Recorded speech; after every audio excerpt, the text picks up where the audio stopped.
What is up, guys? Coach Hayden here, back at you with another video. And in this video, we're going to be talking about 3 types of periodization models in training.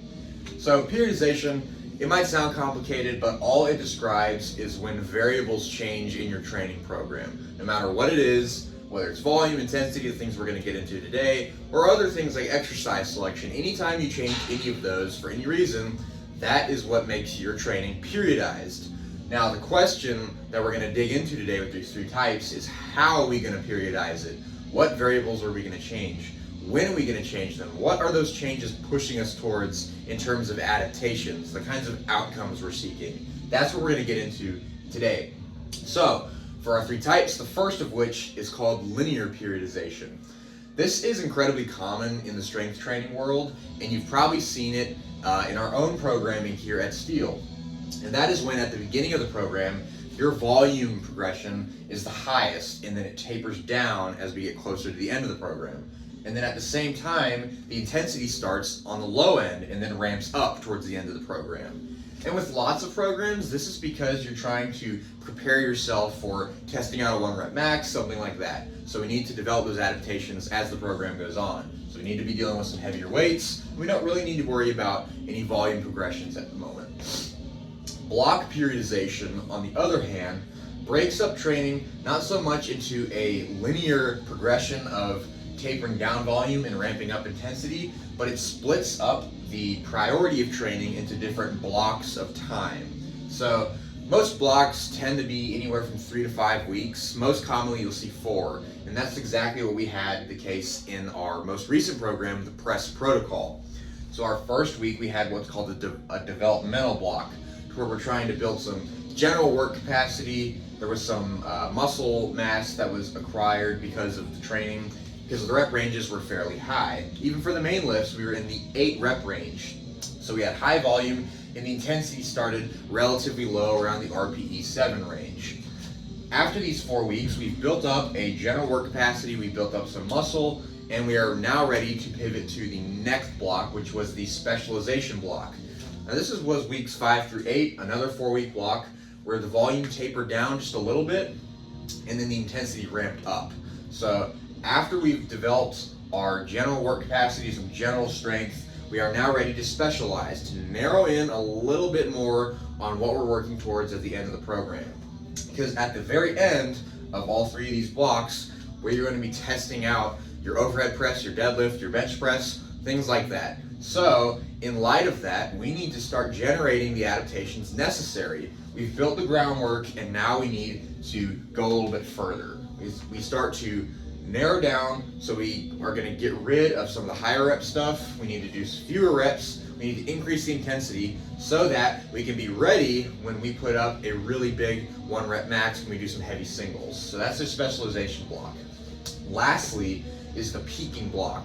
So you'll see this term peaking in powerlifting circles most commonly, and this is when the volume is going to be at the lowest. That's because we don't need to be doing sets of 8, sets of 6 when you are a week out from a powerlifting meet.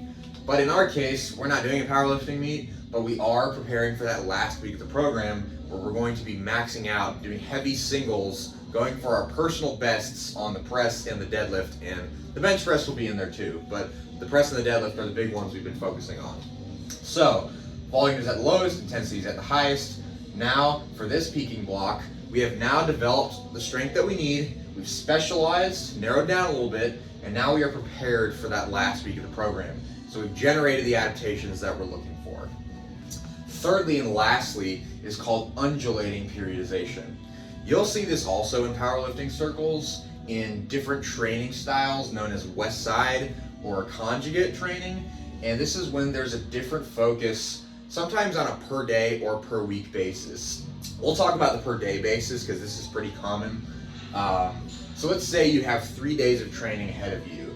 Your first day is going to be more hypertrophy focused, so that's muscle building. So we're going to be in the higher rep range, you're going to be focused on feeling out the muscle, things like that. That's going to be the thing that decides what exercises we select and so on.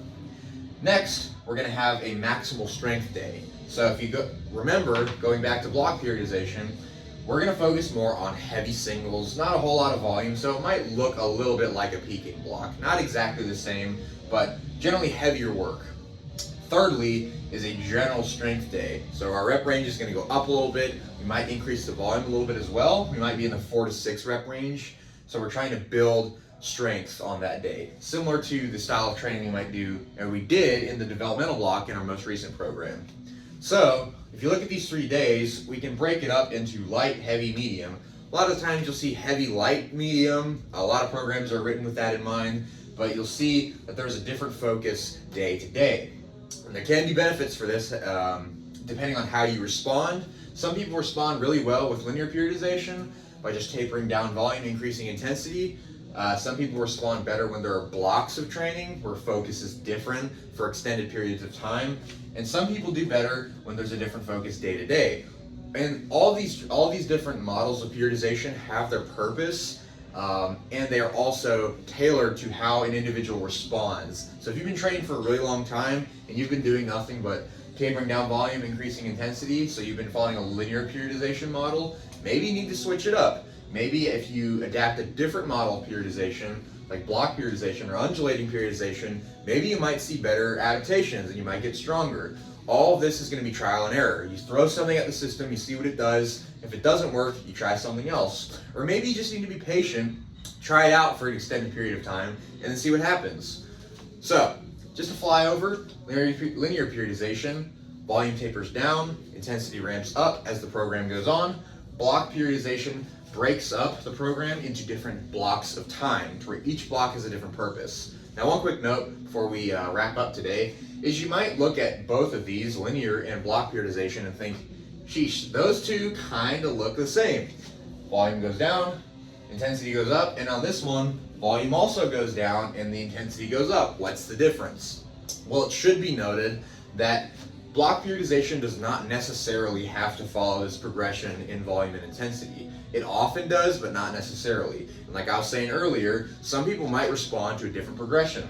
So this could actually result in volume going up and intensity going down.